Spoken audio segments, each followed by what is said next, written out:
Welcome to a new episode of Cheaters Always Cheat. Like, subscribe, and share to stay connected. Earlier this week, my whole life suddenly turned upside down, just like it did for everyone else. My main concern is whether it's strange to want the complete truth and all the details from my ex-partner. Should I simply assume the worst? I understand that I can't rely on the information I receive, and it won't change anything. How can I let go of this curiosity? Here's the full story. I met my now ex-girlfriend Jenna during our sophomore year in college. I followed her to medical school, and we had been together for almost 8 years until recently. We had big plans for a wedding and an amazing honeymoon, scheduled for May 2020, during the gap between school and residency. In January 2020, we were incredibly happy. Like any couple, we had our ups and downs, but nothing major. We shared similar life goals, interests, and both our families loved each other. However, in February 2020, Jenna went for a month-long elective course, like a summer camp for medical students. It was the first time she would be away from me for an extended period. Communication was limited due to poor cell service. But whenever I did hear from her, she seemed cheerful and mentioned making new friends.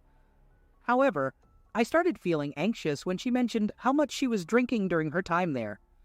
Before attending that camp, Jenna rarely drank, and throughout our 6 years together, I only witnessed her getting drunk a few times. However, during the camp, she drank more than usual, even experiencing a blackout on one occasion. Her unusual behavior and my personal insecurities led me to worry about her cheating on me, even though there was no evidence from our past to support such thoughts.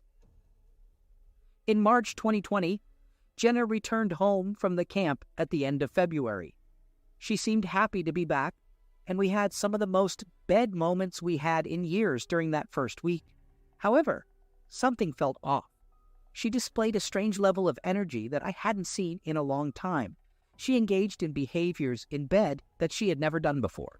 In a light-hearted moment, I jokingly asked her, "Who taught you this at camp?" But she reacted strongly and became upset. In April and May 2020, our wedding, vacation, and our final enjoyable experiences in medical school were all canceled due to the COVID-19 pandemic.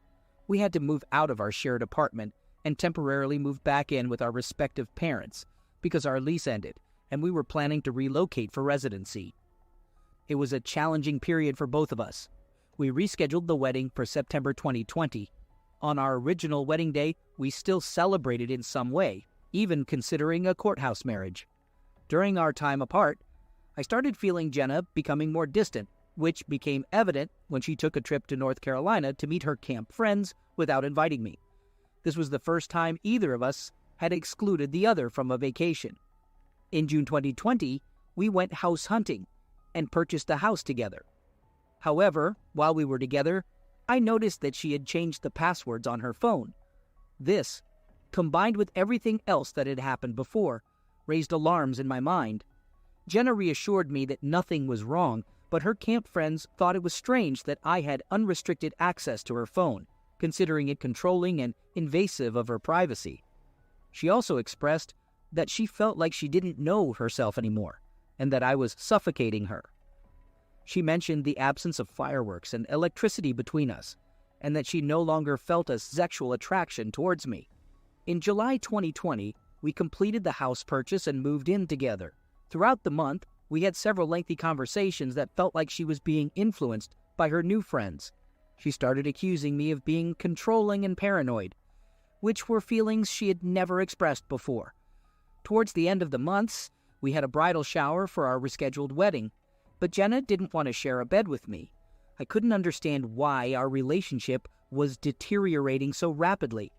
As August 2020 came to an end, Jenna dropped a bombshell on me, suggesting that we should take a break. I had a complete breakdown. Our relationship had declined significantly from April to August.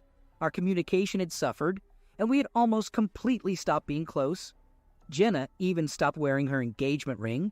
I attributed these issues to the chaos and challenges we had faced, canceled weddings, buying a house, and her entering the demanding phase of her life, residency. In September 2020, my mental health started to deteriorate. I became obsessed with keeping Jenna happy, I dedicated all my time to working on the new house and the yard, neglecting my remote job. She no longer wanted any physical affection from me and began staying out late with her coworkers. I'm talking about coming home at 3-4 a.m. without much communication, and she would smell like alcohol. In October 2020, we went on our first vacation together, but it turned out to be more stressful than enjoyable. When we returned, I finally opened up to a friend and my parents about what was happening. They were all taken aback by the situation. I shared everything I've mentioned here and more, expressing my suspicion that she might be cheating. My mom pointed out that she was treating me more like a roommate than a partner, and she was right. Finally, I sat Jenna down and made it clear that she had to choose whether she was fully committed to our relationship or not. I couldn't continue as her roommate, and if we were together, she had to wear her engagement ring. From November to December 2020, our bed moments became scarce, happening only about once a month since we moved into the new house. In late December, Jenna had to quarantine, and she essentially asked me to leave the house. I respected her request. Our relationship had hit rock bottom at that point. In January and February 2021, we had another argument early in January after she arrived home late from a party with her coworkers. She had initially promised to be home by 8 p.m., but the time kept getting pushed back until she finally asked if she could stay the night. She was also heavily drinking at the party once again. By early February, much to Jenna's disappointment, I arranged for us to attend relationship counseling. Although she wasn't enthusiastic about participating, she agreed because I requested it. However, after the first session, she made it clear that she didn't like the counselor. We each had one individual therapy session and attended 2 joint sessions together. During this time, Jenna took a solo vacation to Florida, driving 1,000 miles each way in a week. She didn't want me to accompany her. From March to June 2021, our relationship started to improve. Jenna seemed happier on a daily basis, and we found a good rhythm in our life together once again. I also began individual therapy to help me cope with the challenges we faced during the fall and winter. Gradually, I started rebuilding my trust in her. She appeared to be less engaged with her camp friends and more invested in our relationship. She made sure to always wear her engagement and wedding rings whenever she left the house. Although she had been doing this since October, it became more consistent and noticeable. We began joking and functioning as a team again. I started feeling at ease leaving her in the house for extended weekends when she was working. Previously, I had convinced myself that she would go out partying if I were away, so I kept a closer watch on her, which wasn't fair. However, this week took a troubling turn. During my long weekend trip with my parents, I overheard a conversation that took place on Saturday night between Jenna and a guy she knew from the camp in February 2020. It was not a typical conversation. Jenna was drinking and sounded slightly tipsy, but not drunk, and they were flirting with each other. She seemed to initiate the conversation and mentioned a secret meeting they had in early August, discussing the revealing clothes she wore. She mentioned their previous meetups and even discussed plans for next February, suggesting she wanted to return to the same camp, and asked the guy if he had any concerns, questioning whether it was a lack of trust in her or in himself. Jenna had another interesting line. "I want to see you restrained when you really, really, really want something, because I have a feeling I'll be incredibly impressed. Can't wait for February." This conversation confirmed my initial suspicion of cheating. All the red flags she dismissed as nothing and made me feel crazy were actually valid. It became clear from the conversation that they talked frequently, and he even called her back in the morning. I knew exactly who this guy was, the married camp coordinator, older, and residing in Virginia. Without hesitation, I reached out to my parents and 2 friends seeking advice. I had made up my mind to end the relationship. I just didn't know how to approach it. When Jenna arrived home from work, I confronted her and asked her to sit at the dining room table. I questioned, "Can you tell me what Nick, the caller, means to you?" She replied, "He's just a friend." I retorted, "Oh, just a friend." Then she admitted, "I've never told you this, but he's one of the closest friends I made at camp." I continued probing, dropping hints about my knowledge of the extent of their involvement. Eventually, she broke down and confessed to seeing him on her way back from Florida in February. I had to confront her about my knowledge of the August meetup as well.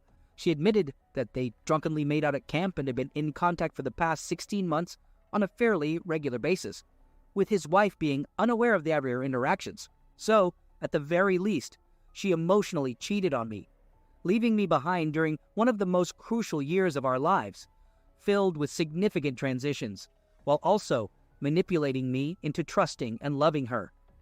Everything started to make sense. Our relationship took a nosedive during the period when they were in frequent communication. She actually wanted to break up at the end of August, right after they met up. And remember that strange decision of hers to drive 2,000 miles alone to Florida in February.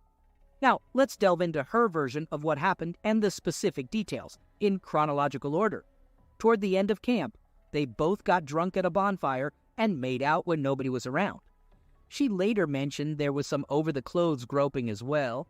I also recall her telling me about this night. It was the first time she had ever thrown up from drinking. She ended up sleeping on the bathroom floor and then on a couch in the common area. She told me she was extremely attracted to him and felt a level of excitement that she hadn't experienced with me in years. They kept talking from March to May, and it seems his own relationship with his wife isn't going well. He managed to convince her that our relationship was also bad. In June 2020, she initially claimed she sent him bra and bikini pictures when I asked, but then 2 days later she admitted to sending more revealing photos. Around the same time, Jenna actually suggested that I take candid pictures of her, which was unusual considering the other warning signs that were already present. She confessed that Nick's influence prompted her to make that offer, probably out of guilt. In August, they apparently met up for 30 minutes before he went to work at a park, and they went for a hike. In February, they met for coffee, where she said they exchanged a side hug, and spent 30 minutes together after waiting for him to finish work for an hour. She claims there has been no closeness between them, but I'm torn between believing and doubting her words. She mentioned that their conversations mostly revolved around work, and they decided to end the flirty stuff around the new year, possibly as Nick's resolution, honestly. However, in the past couple of weeks, they started talking more and flirting again. In the end, I ended the relationship with her. However, we're still in contact, and we've shared the news with some friends and family. When I called her mom, we both cried. Jenna is devastated, and I can't tell if it's because we're not together anymore or because she's afraid she'll lose most of her friends once the truth comes out. She mentioned that her mom is considering sending her to a facility, which I find kind of funny in a twisted way. I advised Jenna to inform Nick about what happened and encourage him to talk to his wife. She did as I suggested, and apparently he had a strong reaction. Now I'm wondering if it would be appropriate for me to reach out to his wife myself. I'm feeling confused and unsure of what to believe. I want to know all the details I can, but deep down, I know I can't trust the information I've been given. And even if I did get more details, I doubt it would change anything. How could I shake off this lingering feeling? A second story. Here's some background. I met my wife a little over 2 years ago after I returned from a military deployment. She's also in the military and had just moved to the same town for a long-term training program. We hit it off really well, better than any other relationship I had been in. We had some amazing moments together. Sure, we had some silly fights like arguing over the AC not working, but overall we were great at resolving conflicts and didn't fight all the time. After dating for a little over a year, we decided to move in together and even got a puppy. That fall, I asked her father for permission and proposed to her. Our families have a great relationship with each other and us. However, she had to move to another state for 6 months of training, so we decided to get legally married to ensure we would be stationed together, which is not uncommon in the military. Due to COVID, our requests for leave were consistently denied, except for the Thanksgiving and Christmas period, until both of us got vaccinated. Finally, my leave request was approved, and I had plane tickets to see her the week everything fell apart. While we were apart, we made sure to FaceTime every night, texted each other throughout the day, and even went house hunting for our next duty station together. We continued planning our real wedding in a church with our friends and family, did our taxes, watched movies, and did everything we could to make the long-distance situation easier.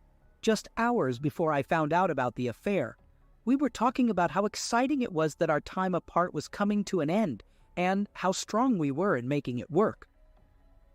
Both of us had been in long-distance relationships before, so we thought we knew how to handle it. So I got this strange message on Facebook from someone saying, "Hey, our spouses are messing around. I have found pictures and videos." I didn't pay much attention to it, thinking it was just some spam or scam message asking for my credit card details or something like that. Then the person sent another message saying, "Hey, give me a call when you can. Your wife and my husband are having an affair. I have pictures and videos on WhatsApp. It's happened 3 times without protection. They even said, 'I love you,' to each other." At that moment, I realized it wasn't spam, but instead, this poor woman might be going through some kind of mental breakdown. I immediately called my wife and asked her to check on her friend, but in the middle of the phone call, the pictures and videos were sent to me. My knees gave way, and all I remember is hearing my wife say, "I'm so sorry, I was never going to tell you." In my shock, I accidentally knocked a glass off the counter and I ended up stepping on it. There was blood everywhere, but I didn't even feel the pain. I called my boss and told him I couldn't come to work the next day. Then I called my mother and my best friend. The bleeding didn't stop, so I went to the emergency room and they had to give me 6 stitches, which were just removed this week. My wife kept calling me repeatedly for hours, but I ignored her calls. Since then, I've had very limited contact with my wife, except for a couple of phone calls where I try my best to control my emotions and ask her, "Why did this happen?"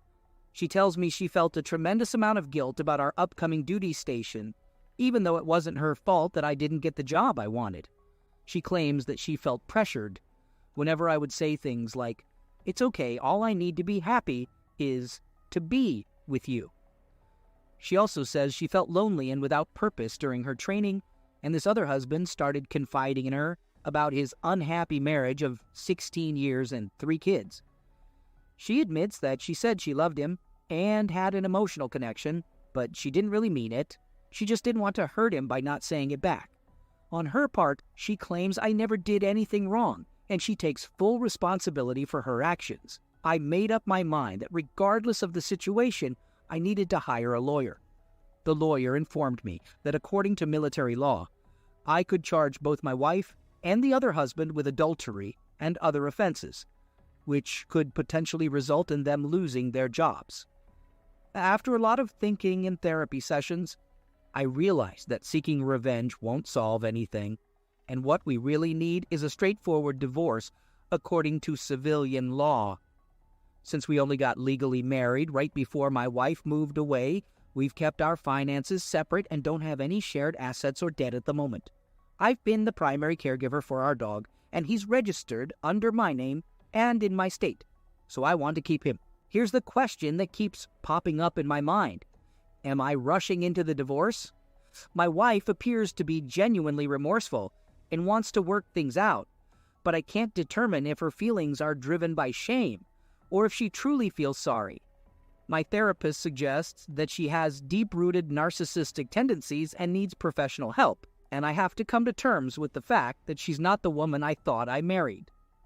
I wouldn't say I proposed earlier than I wanted to, but we did get paper married early on to ensure our careers would keep us together, and we were in an exciting phase of buying a home and planning our real wedding with friends and family. We've overcome many challenges together in our relationship, but this is the first time our team feels divided. Regardless, I have no desire to see her anytime soon, let alone buy a house with her or trust her when we eventually go on our next deployment. Although it may seem like a quick decision, I believe that divorce is the rational choice that's best for both of us. If we are truly meant to be together, we can always get remarried and do it the right way since we'll still be stationed together anyway. However, she needs to address the underlying issues that led her astray and caused this turmoil.